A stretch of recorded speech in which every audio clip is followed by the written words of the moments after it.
Beautiful. John Grieve, thank you for joining me on NRL Fans WA. How are you, mate? How are you, Jamie? Good, mate. That's good. Yeah, good, mate.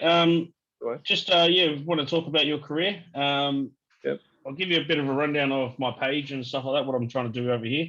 So I run some social media accounts, NRL Fans WA.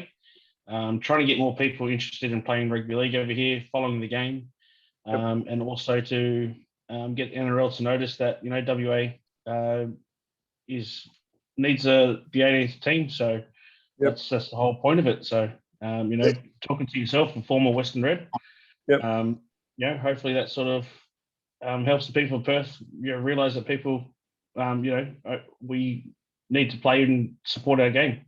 Yeah, I understand that, mate. That sounds good, like a good cause. It definitely, I think they do need a team over there. I think there was a big following when we played over there, and I think the major mistake they made was they played on an Aussie rules ground initially. So they needed, when Super League came in, they started playing the rectangle field, which made a lot different for the crowd, because you're trying to educate people the game of rugby league. So the closer they are, the better they are for the experience. Yeah, absolutely. Yeah. Well, I mean, I know the infrastructure that we've got now, the home ground that they used to use for Perth Glory is now the stadium that they use for the Western Force as well. Yep. And it's rugby league as well. That's where the NRL WA headquarters was. Yep. So that's where they're going to hopefully play the game. The government spent millions of dollars to upgrade it. So I think it seats about 19,000, 20,000 people now. So they're nice. Yeah, I mean, and that's exactly what we need. We don't need to be playing at a oval stadium where the crowd's too far away from the impacts and the calls and all that sort of stuff. So exactly right. You lose the atmosphere, you lose the whole intention of the game. It's all right for Aussie rules where you want to see the play around you, but rugby league's more in the middle. Yeah, exactly. So want to hear those crunches and hear the calls and stuff like you said. Yeah, absolutely. We'll get into your career. I mean, you didn't have a long career, but you still played top level, first grade NRL. Yep. Debuted 91, played from 91 to 93 with Manly. And then you went over to England, played for Widnes in the Super League over there for, about half a season? Yeah, Rodney Howe and I went over there because we'd signed with the Western Reds from our respective clubs. So we had a season to fill, and we felt it was best that we formed a combination over in England, and also just to have, when we came back, we had that bit extra time then to get to Perth and organise ourselves in Perth. Yep. So I went to England and played for Widnes, which was it was good fun. Yeah, I bet. The people I've talked to on the chats when they've gone to play in England, they've loved it. So we both came back a bit overweight, but apart from that, that's the way. Yeah. Then you come back to Perth, like you said, joined the Western Force from 95 to 97. You only get to 49 NRL games, but for me, looking back, one NRL game is more than a lot of people. So you've had a good a decent career, not a long one, but a decent one.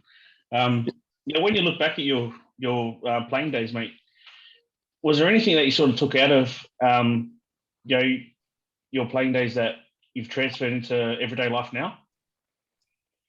More the discipline, mate. I was a very disciplined person. I like my training. I like routine. I still continue routine today. Routine with my children. All my kids are grown up now, but we had routine and just the discipline factor for me is with everything in life. It's sort of sporting's one of the best developers of character and also routine and discipline, all that sort of stuff that comes with it, than really anything you can do. Yeah, absolutely.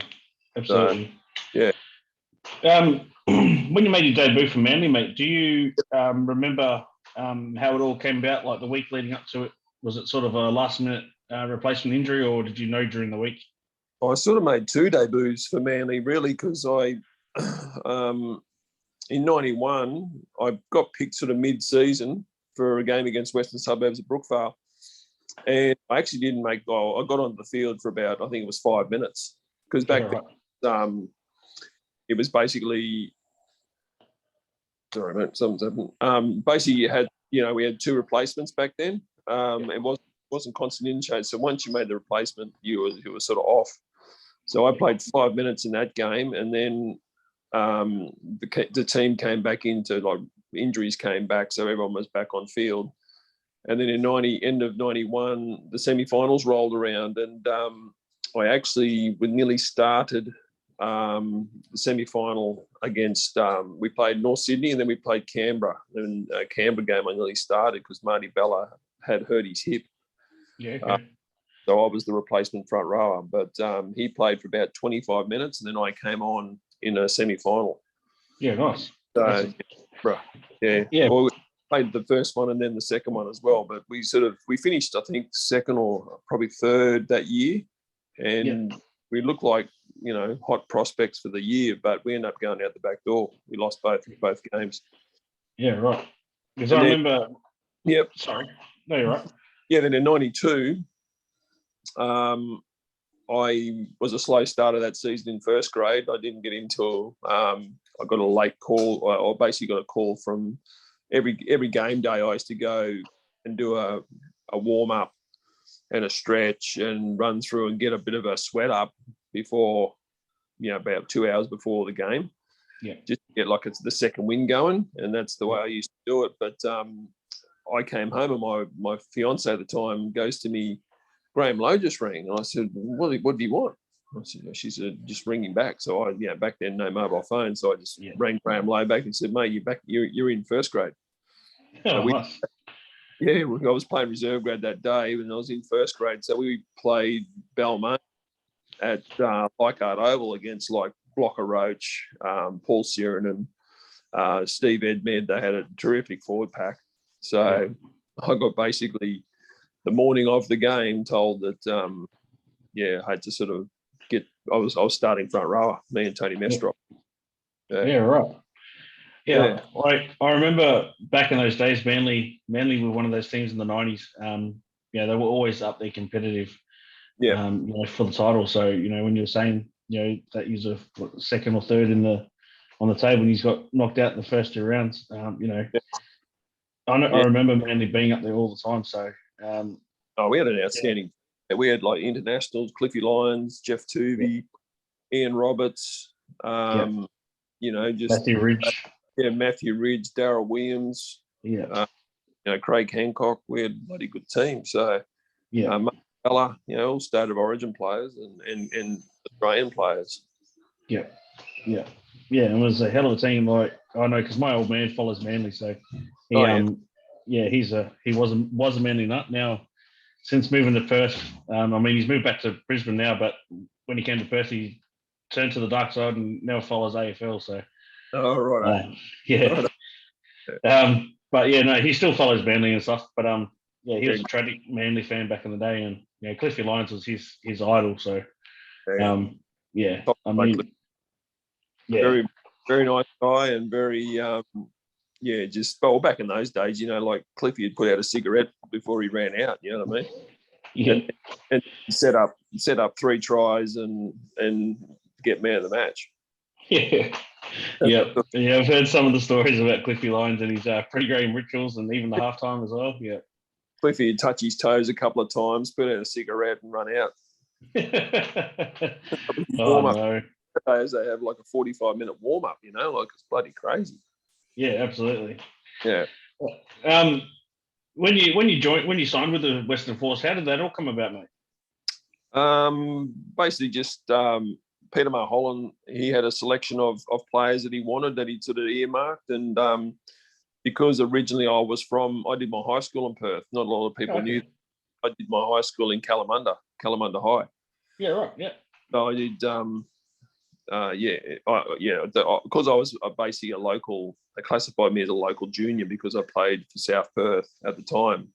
Yeah, so they sort of earmarked me for one of those reasons to play for Perth.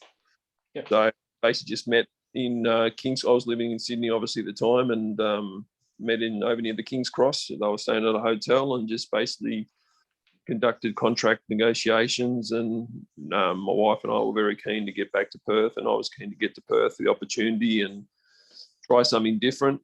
And basically just signed a 3-year contract. Yeah, nice. How did you find it? It was more. It was more money too. They want me. They want me. So, it was a bit of a no-brainer for the future. Yeah, absolutely. And I bet the salary cap and stuff back then, a lot of it would have gone to the guys of like Cliffy Lyons and Tuvey and some of that sort of stuff. So you coming over to the Western Force with a brand new franchise, you would have got a bit more money than what you were on at Manly. Yeah, well, the top player at the time was Michael O'Connor, and he was only on like 100K. It wasn't money. So, at the time that was I was coming through the ranks as well. The offer wasn't outstanding, but because Perth needed to establish players, they're offering more. So I just basically, in probably hindsight for football, probably staying at Manly would have been a better option for, they made the grand final a couple of years later and things like that. Bozo had his players he wanted as well. And, I did fit a model for Bozo because he did have a discussion with me. But turned very, very soon once he found out I'd signed with the Reds. Yeah. Yeah, I bet. When you did move back to Perth, how did you find the lifestyle compared to Sydney? You being playing for Manly and stuff like that, probably get recognised a bit down the street. Yeah. Whereas coming to Perth, obviously not so much. How did you find that? I wasn't. I was pretty low profile player anyway. I didn't really, I wasn't like Matty Fuller who loved the limelight. You know what I mean? He always hunted the limelight, followed cameras around. Yeah. But I sort of kept to myself anyway, so it really didn't faze me. It was different because our news every night we have rugby league on, whereas in Western Australia, you lead with the Aussie rules. Yeah. So that was probably the only difference for me. But I live on the northern beaches in Sydney, which is probably one of the best parts of Sydney. For our beaches and for where we live. So Perth was much the same. Perth's such a beautiful city that it was just easy transition, and because I'd lived there as well. Yeah, you sort of knew the areas and knew your way around a bit. Yeah, knew the area, knew where to sort of look for a place to stay and things like that. So we headed out to in Perth, like we were at Duncraig and Trigg and places like that.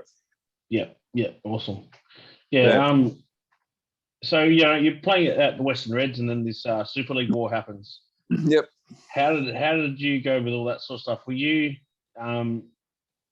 did you get approached by Super League, or was it the club that approached you because they were going to Super League? Well, again, Pete Mulholland, he earmarked players he wanted. So we both thought. I can't remember the hotel now was. I think it was the Hyatt or something down in near the Wacker. It was a hotel down near the Wacker. And yeah. We basically went to a normal training run, and Pete called a group of us together and said, "Look, we're having a meeting tonight to discuss a new concept.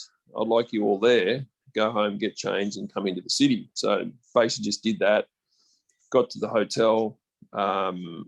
Basically sat in a conference room, big screen, and they had a link to Sydney.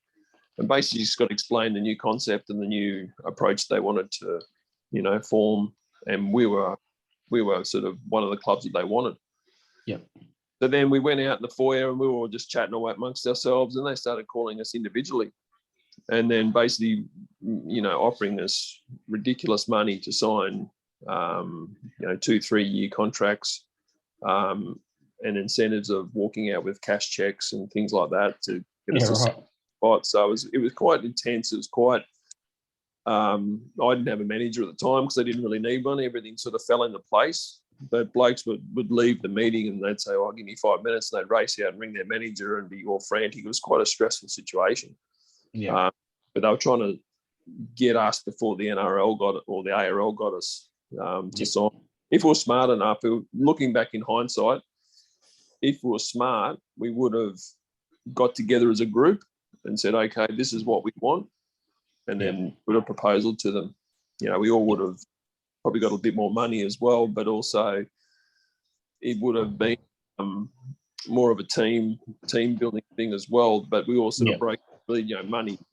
Blokes' eyes light up, and the first thing they think of is their future. So they all looking after themselves first, but which is human nature.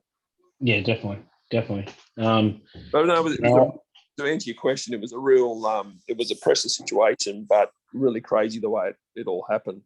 Yeah, I bet. I mean, I couldn't imagine how that all would have, like, like you're saying, the guys with managers and stuff running around, them being frantic yourself, not having a manager, you could do it all yourself, sort it all yourself. But but well, you don't know what the other blokes are doing either, so you didn't know whether they were signing or whether they weren't signing. So basically, if you didn't sign, you left Perth. That was the decision you had to make, whether you were, and that was there and then. Like, it wasn't go home and talk to your wife. It was like you had to make that decision there and then. And that was the situation they wanted to. They wanted to pressure you into doing something, making a decision.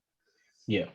So, do you think the Super League war helped the NRL to get where it is today with, going from a semi-professional sort of status to full-time professional jobs and the bigger money these days?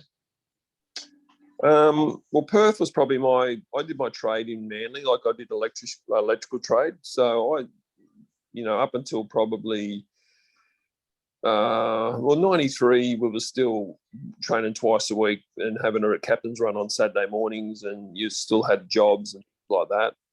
England was more professional. I mean, England, I did a job, obviously, but then when I came back for Perth, that was when the professionalism started.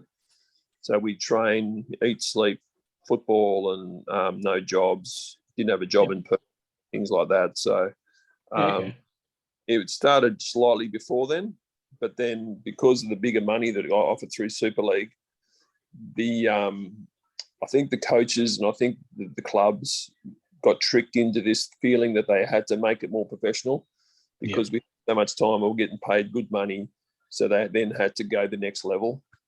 Yeah.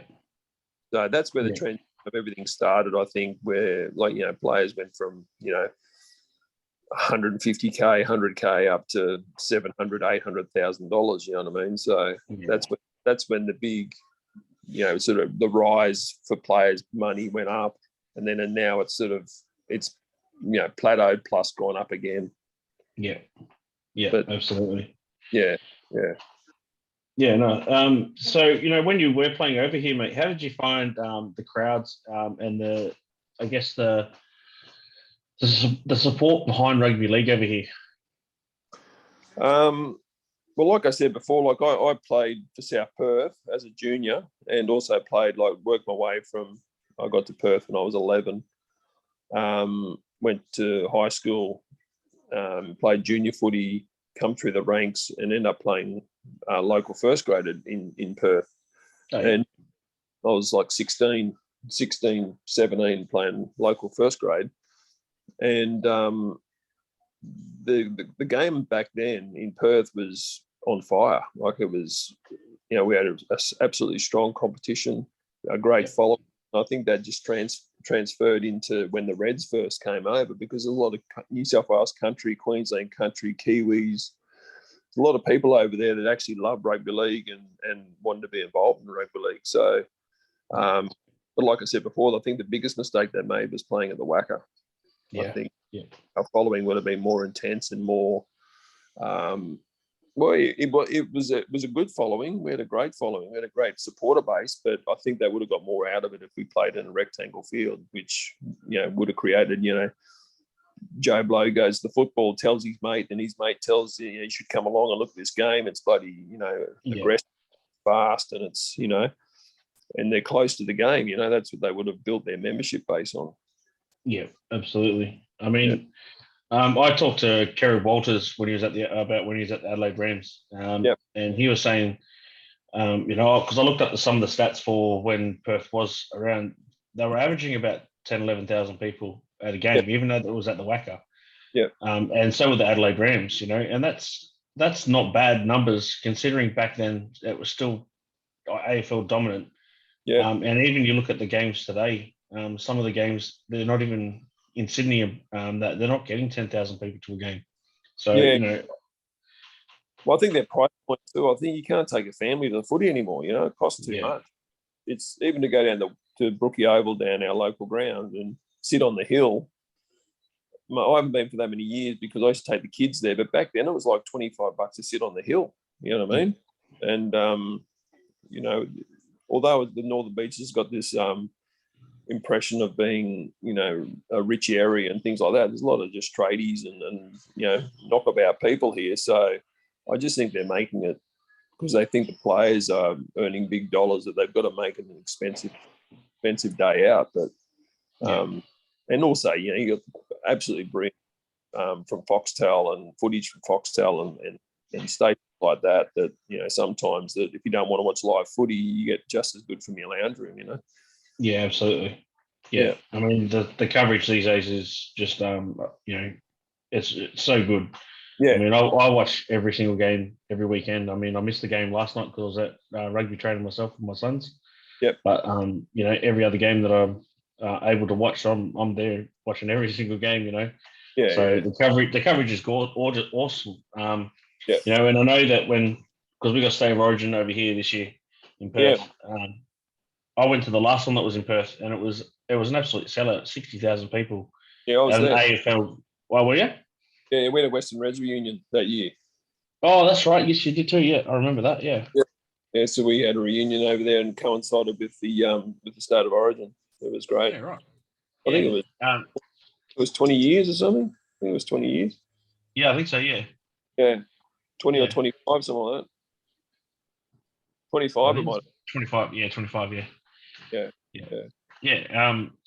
It was ridiculously good. I mean, I went. I was sitting out in the pub out the front. And just seeing it was just packed. You go into the stadium and 60,000 people there, even though it did rain halfway through the game. Yeah. It poured. It was but it was such a great atmosphere. Yeah, it was good.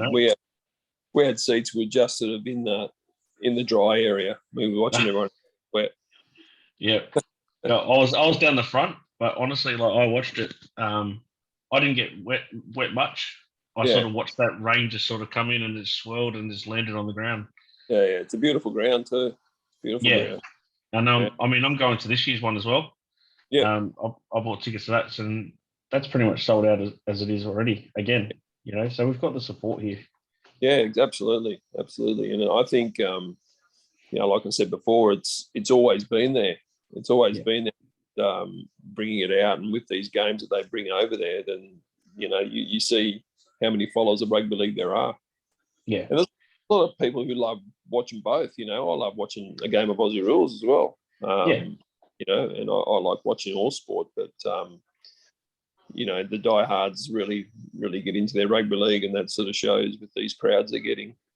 Of course, and with the exception of COVID, the last couple of years, when they had other games over here, South Sydney were coming over with Brisbane for a while, Manly and the Warriors were coming over here and they were playing a few games. Yeah. The crowds there they were selling at the stadiums that they were playing in. So, for me, with that sort of stuff, it looks like we've got the passion here. The only thing that's sort of struggling is the local competition. We don't have enough participants. Yeah, right. Senior wise. And you know what? That's everywhere. That's everywhere. That's like the local Northern Beaches competition here. They struggle to get players. They struggle to get, so that's 14, 15, 16-year-old boys and girls, but girls are probably different. But the boys, they're in that, they don't know whether they're going to play with their mates or they're going to, go and do something else or, there's so many options for them now. Whereas when I grew up, it was just cricket in summer and football in winter. That's what you did.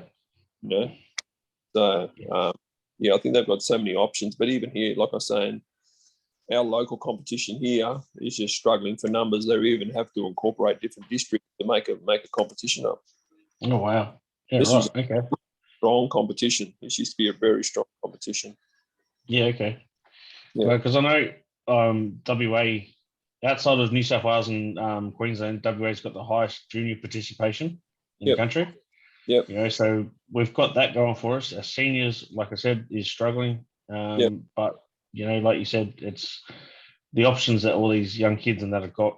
Yeah. Yeah, so, some clubs have got you know, the ability to field 3 teams, but other clubs are struggling to get 1 team. So Yeah. yeah, They're losing them in that transition between the juniors and the seniors. yeah. I think if we had a team here, that'll sort of give these young kids ability to sort of see that there's a pathway and they can Yeah. make it there. Are they It's still? really hard. Do they still enter a team in the SG ball? No, I haven't looked. This year they haven't got the West Coast Pirates in there. They don't.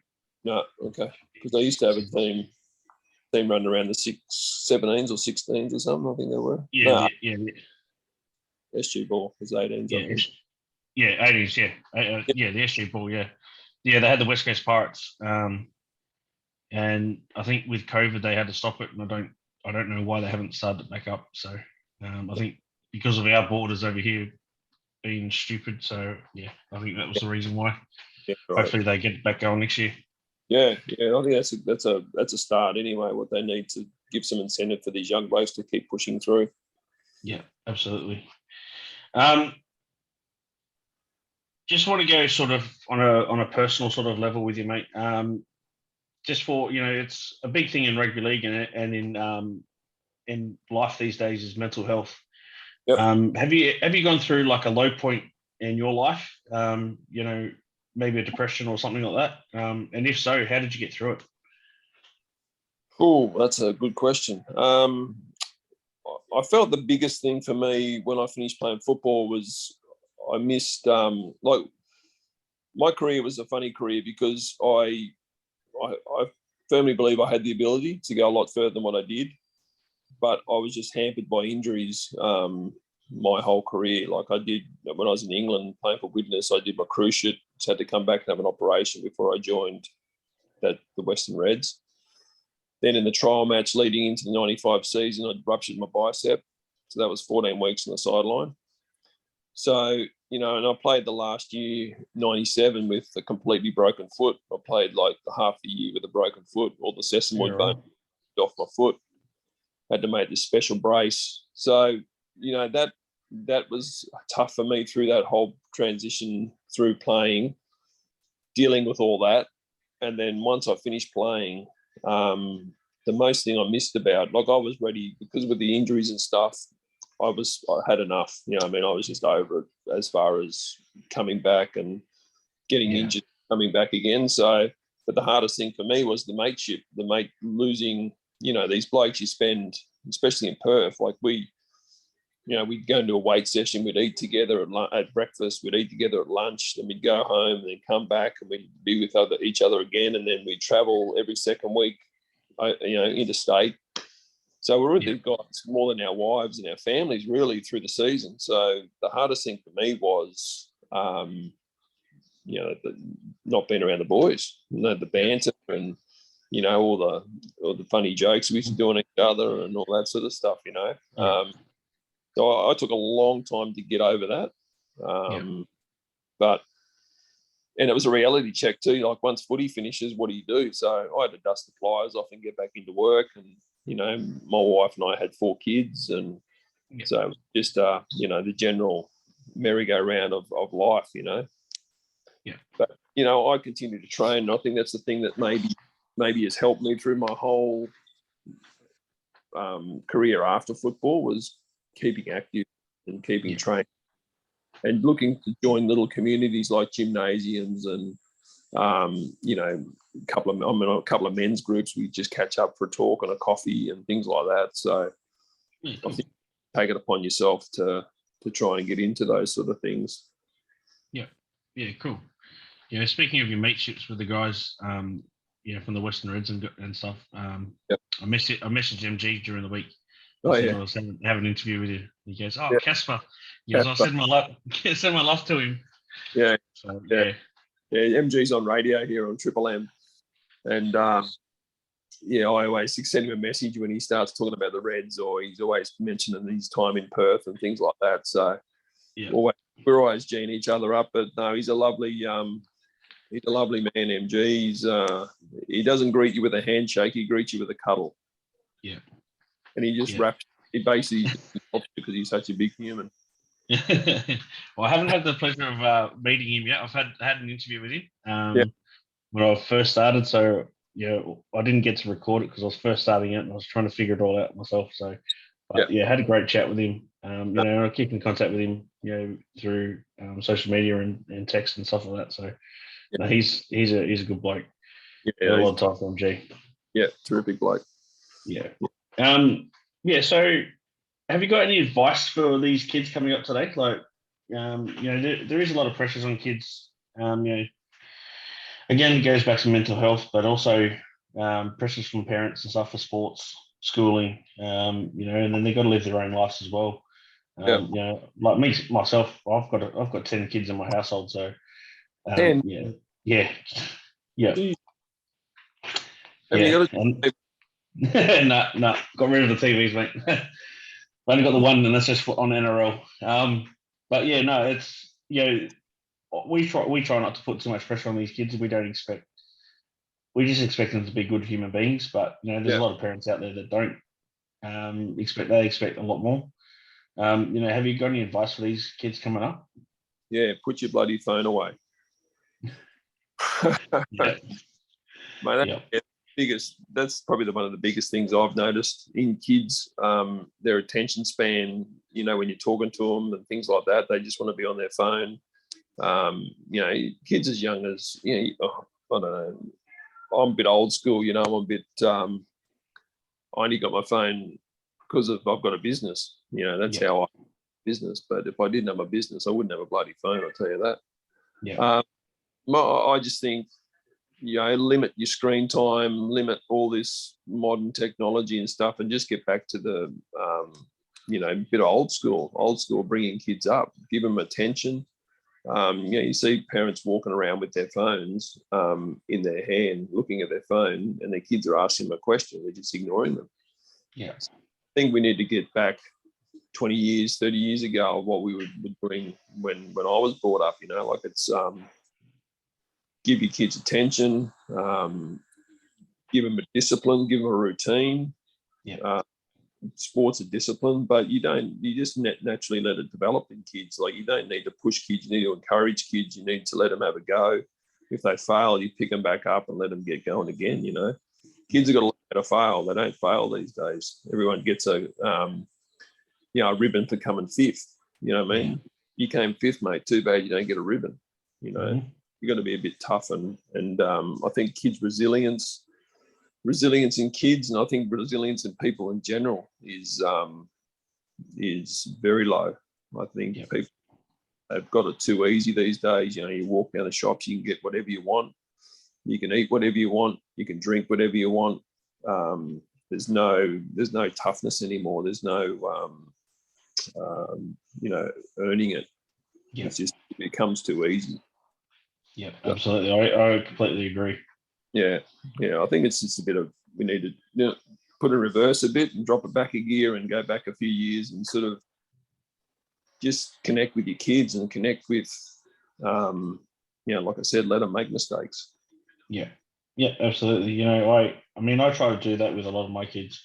Is let them. They got to make their own mistakes, and then talk to them about why they made the mistake. We also discipline the kids when we have to, when they've been absolutely right out little turds. But then when they're being, the other side of that, they're being angels. We reward them and praise them, and do things with them. And me and my partner, we like that all the time. So we always go into sports and stuff like that. We always take all the kids. They're always included. So the thing these days, mate, that parents don't parent; they let their kids dictate what they actually do. So like you see people, the kid doesn't get to watch a television or doesn't get the phone in his hand, so he starts chucking a tantrum. You know what I mean? Like, I can't stand that. Stuff like that. It's just, parents tell the kids what to do, not the kids tell the parents what to do. Yeah, exactly. I'm the same, mate. I don't know. My daughter tries that with me now, and it doesn't come off good for her. She doesn't like it because she knows that she's in trouble when she tries that. Yeah, tough love. It's tough Yeah, love. It doesn't mean you don't love them. It just means you love them more because you want to do the right thing by them. yeah, Yeah. absolutely, So absolutely. my kids, I got 4 daughters, and they're all in their 20s now. But they all got jobs at 14 and 8 months Yeah, because they got to earn their own money. They got to see how their money came into their hand. They had a routine. They had a discipline. There was no like ringing up, oh, I'm sick. No, you're not. You're going to work. You know what yeah, I mean? Oh, Dad, I'm going to have the day. No, you're not. You're not sick. Get to work. You know what I yeah, mean? So they have that routine and discipline, and they got to be educated that. Otherwise, if they're not educated in doing that, they're not going to do it in the rest of their life. yeah, exactly. Absolutely, mate. Couldn't agree more. They got to be shown how Couldn't to. agree more. They got to be shown how to do it. Hmm. They Yeah, see if they see mum and dad, smoking 4 packets of cigarettes and drinking a carton of beer and laying on the lounge, what do you think they're going to do? yeah, It's just monkey see, monkey do. yep, absolutely. Yeah. Um, last question, mate. Or last sort of thing. What you said that you got your own business. What's your business name for people that do watch this? They can, if they're over in the Northern Beaches, they can give you a call. Uh, Yeah. yeah, John Grieve Electrical, pretty simple. Yep. Yep. Um, Cool. yeah, it was J&S Grieve Electrical, but now it's John Grieve Electrical. So, Yep. mate, I'm 51, nearly turning 52 now, so I'm starting to drop it back a gear, and trying to slow down now. I've brought up all my kids and put them through private schools, and worked my ass off since I finished playing footy. So I'm sort of looking now to drop it back to 4 days a week instead of 6. Yep. Yep. Absolutely. That's the way, mate. Yeah. That's the way.